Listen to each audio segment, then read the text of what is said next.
안녕하세요. 학부모를 위한 진로 레시피 다행TV MC를 맡은 정철기입니다. 반갑습니다.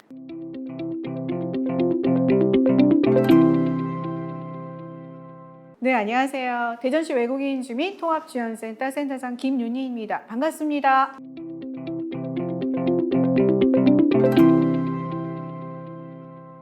네, 선생님 반갑습니다. 예. 그러니까 전국에 이제 뭐 강의 활동도 하면서 다문 학생들하고 소통도 해보다 보면은 학생들이 부모님과의 어떤 갈등에 대한 얘기를 좀 많이 하더라고요. 네, 어떤가요? 네, 다문화 가족 자녀들과 혹은 뭐 부모님들과 상담을 좀 진행하다 보면 자아 정체성이라든지 아니면 학습과 관련된 부분이라든지 여러 가지 어려움들을 겪는데 특히 부모님들과의 갈등도 네. 굉장히 큰 비율을 차지하고 있는 게 맞습니다. 뭐 사춘기 시절에 사실 부모님과의 갈등, 뭐 저도 마찬가지였었거든요. 사춘기 오면은 왠지 그냥 부모님과 얘기도 하기 싫고 혼자 방에 앉아 있고 막 그랬었는데 다문 학생들도 뭐 똑같잖아요. 네, 맞습니다. 사실 같습니다. 근데 더 어려운 부분은 부모님과 우리 아이들, 즉 가족 간의 언어와 그리고 문화가 다르기 때문인 부분도 분명히 있죠. 그래서 같은 언어와 문화를 공유하더라도 실제로 세대가 다르면 부딪히게 되는데 언어와 문화가 다른 상황이기 때문에 더 어려움을 겪게 되는 거죠.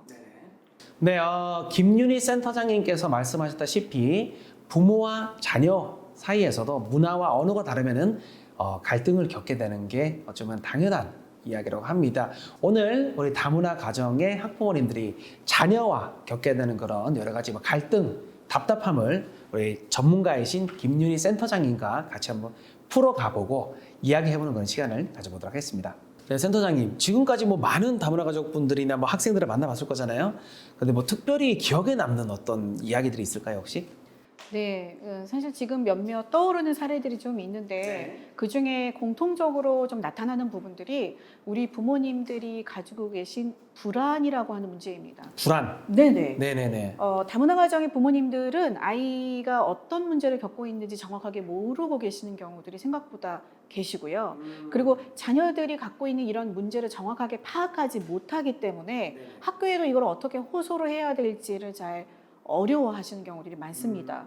그럼 결국은 더 깊이 있게 좀 들여다보면 부모님들이 생각보다 실제 문제보다 더 큰 불안을 갖고 계신 경우가 있고 그 염려 때문에 아이를 계속 어떻게 하냐면 추궁하게 되고 더 교육하게 되고 더 평가하게 되는 경우들이 많아요. 결국 부모님이 갖고 계신 이 불안이 아이들에게 그대로 전이가 되는 거죠. 그래서 부모님들이 사실 심리적으로 안정이 되어야 우리 아이들도 안정적으로 자신의 문제를 부모님한테 공유할 수가 있게 되거든요. 우리 아이와 그리고 우리 아이가 처해져 있는 지금 이 상황을 객관적으로 한 걸음 좀 떨어져서 보실 수 있는 자세가 필요합니다. 네네네. 이런 부분을 좀 도와주시는 기관들이 전국에 많아요. 있습니까? 네, 전국에 네네. 다문화 가족 지원센터가 247개가 있고요. 그리고 외국인 주민 관련 어떤 기관들이 각 지역마다 있고요. 그래서 이런 불안을 좀 내려놓으실 수 있도록 다문화 상담도 하고 부모 교육도 하고 이런 부모 역할 지원을 통해서 도움을 좀 드리는 부분들이 있습니다. 사실 걱정이 많다는 건 그만큼 잘해보고 싶으신 마음이신 거죠. 그러니까 관심이 있고 잘하고 싶으니까 걱정을 하긴 하는 건데, 그죠? 책임도 크시다는 거예요. 이 책임을 잘 하고 싶으신 건데 실제로 이 책임의 크기에 비해서 내가 해줄 수 있는 일이 한정적이다라고 생각을 하고 이 한정적인 부분들을 어떻게 그나마 더 잘해낼 수 있을지를 걱정하시기 때문이거든요. 그래서 되도록이면 전국의 이런 다문화 가족 지원센터에 상담도 진행을 하니까 가족 상담도 받으시면서 부모로서의 어떤 노력이나 부모로서의 어떤 의지 이런 부분들을 충분히 공감받으실 수 있는 기회를 좀 만드시는 게 좋아요. 네, 센터장이 말씀하신 대로 뭐 사랑과 관심이 없다면 그만큼 불안한 마음도 없을 거라고 생각을 하는데요. 부모님의 막연한 불안이라고 하기에는 혹시나 뭐 내 아이가 예를 들어서 학교에서 다문화 가족 아이라고 해서 차별을 받거나 이런 경우가 실제로 생길 수 있는 경우도 있고 그런 부분들이 뉴스에도 많이 나왔었잖아요. 만약에 내 자녀가 차별을 받고 있다면 이거 어떻게 대처를 해야 되겠습니까? 부모님들이 생각보다 걱정이나 불안이 많으셔서 이게 혹시 외부에 알려지면 어떡하지? 라고 걱정을 하셔서 회피하시는 경우들이 많습니다. 주변의 다문화 가족 지원센터에서도 상담을 아까 진행한다고 말씀드렸잖아요. 그리고 학교의 선생님, 그리고 학교의 상담센터, 그리고 관련 여러 이제 복지 시설들이 많습니다. 적극적으로 사실은 도움을 구하시는 게 너무 좋겠고요.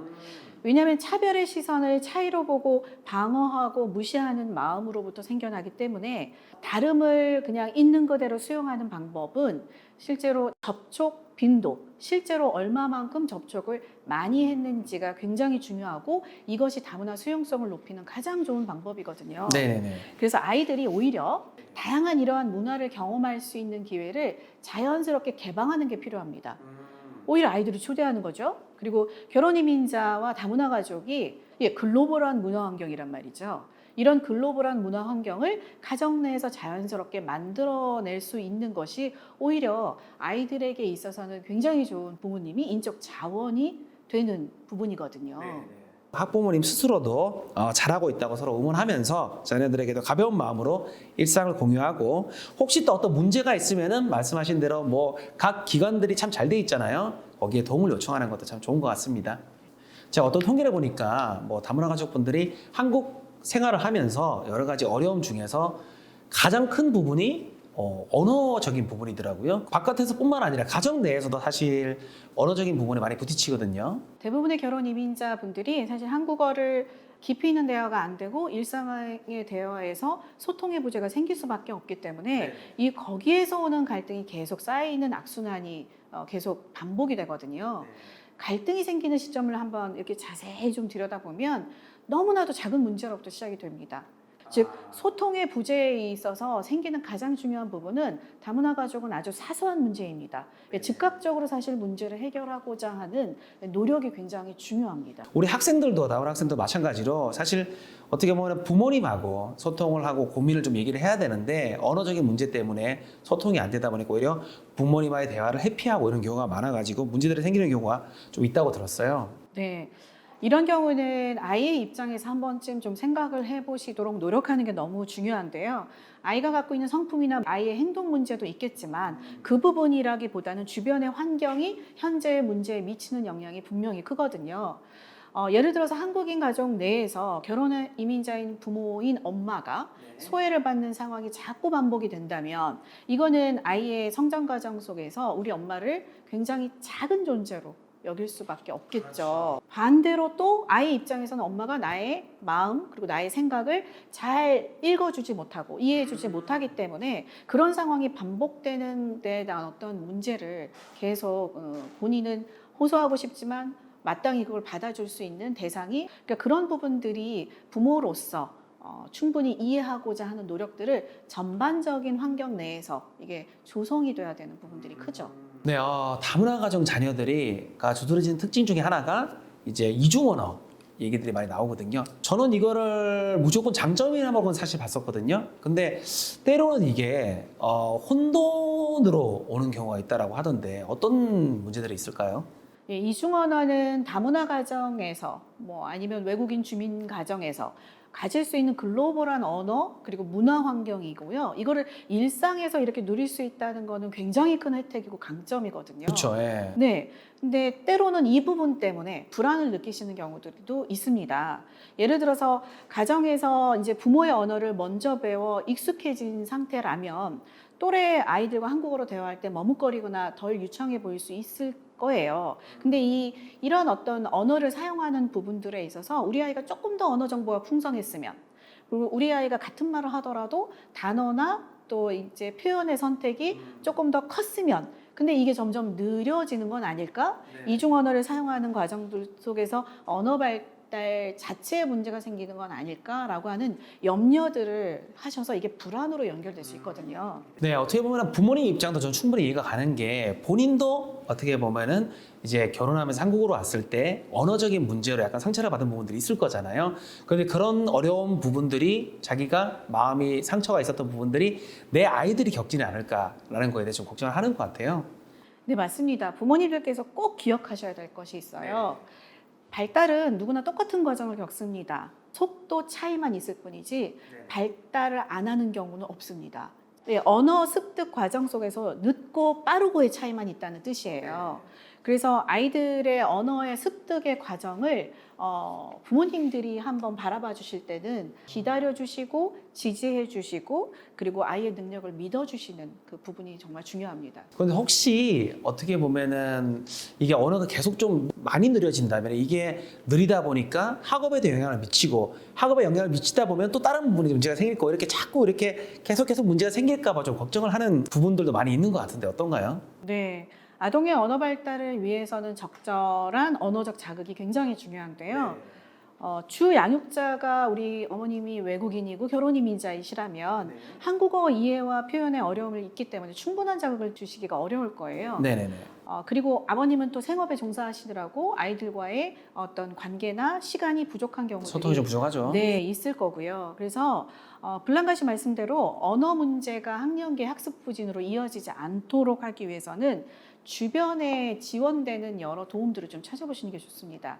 전국의 다문화 가족 지원 센터에서는 언어 발달 지원 사업을 운영을 하고 있습니다. 즉 언어 치료학과를 전공한 선생님들이 우리 아이들이 이중 언어 환경 속에서 언어 발달에 문제를 겪지 않도록 도와주는 역할을 하고 계세요. 대부분 나만의 문제가 아니고 그리고 다른 가정에서도 공통적으로 일어날 수 있는 일이기 때문에 수많은 사례와 또 경험을 가진 우리 학교 내에 학교 상담센터도 있으니까 이런 어떤 상담을 통해서 도움을 받고 공감받으시면서 해결하실 수 있으면 그건 굉장히 좋은 결과가 오시지 않을까 싶습니다. 자, 여러분들 우리 말씀하신 대로 멀리 가실 필요 없이 내 집 주위에 꼭 그런 다양한 기관, 센터 이런 부분들에 대해서 도움을 요청하시기를 바라겠습니다.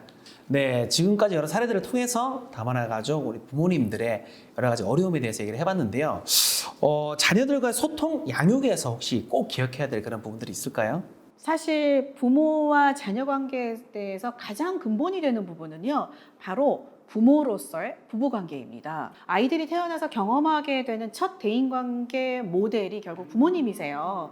아이들은 성장하면서 부모님들이 하시는 모든 행동이나 모든 감정 표현들을 익히고 배우고 그걸 또 느끼고 그걸 다시 인간관계의 소통 방식으로 사실 실행합니다. 결국 아이들 입장에서는 정서적 경험도 그대로 전수되는 거죠. 그래서 부모님들이 부부로서의 사이가 원만하지 못하거나 그러면 그런 어떤 불안이나 그런 문제사항들과 역동들이 모두 다 아이들에게 사실 전이가 되고 행동 문제로 이어집니다. 반대로 부부 사이가 좀 단단하고 화목하다면 그 안에서 안정을 누리고 또 부모에게 본인의 문제나 본인의 이야기들을 자연스럽게 표현하게 되죠. 다문화 가정에 있어서 특히 가장 중요한 것 중에 하나는 우리 부모님인 우리 어머님과 그리고 우리 남편인 아버님께서 결혼 이민자가 갖고 있는 문화를 있는 그대로 받아들여 주시고 자랑스럽게 여기는 겁니다. 왜냐하면 이건 혼자 할 수가 없죠. 부부가 같이 마음을 합쳐야 되는 일이고요. 가족들의 지원과 도움이 반드시 필요한 부분입니다. 결과적으로는 결혼 이민자분들도 본인의 문화를 가족 내에서만 머무르는 게 아니라 지역사회에 다시 환원하고 참여하는 역할로 성장하고자 하는 그런 어떤 그 인식 개선과 노력들도 필요한 거거든요. 다양한 문화가 공존하는 환경이 자연스럽게 형성될 수 있도록 관점을 조금 더 확장하고 이거를 삶에 적용해보는 노력도 참 중요한데요. 이건 실제 제가 다문화 가족 지원센터에 근무를 할 때 있었던 사례인데 조금 각색을 해서 말씀드리자면 이거는 결혼 이민자분이 자랑하면서 말씀하셨어요. 자랑까지 하셨나요?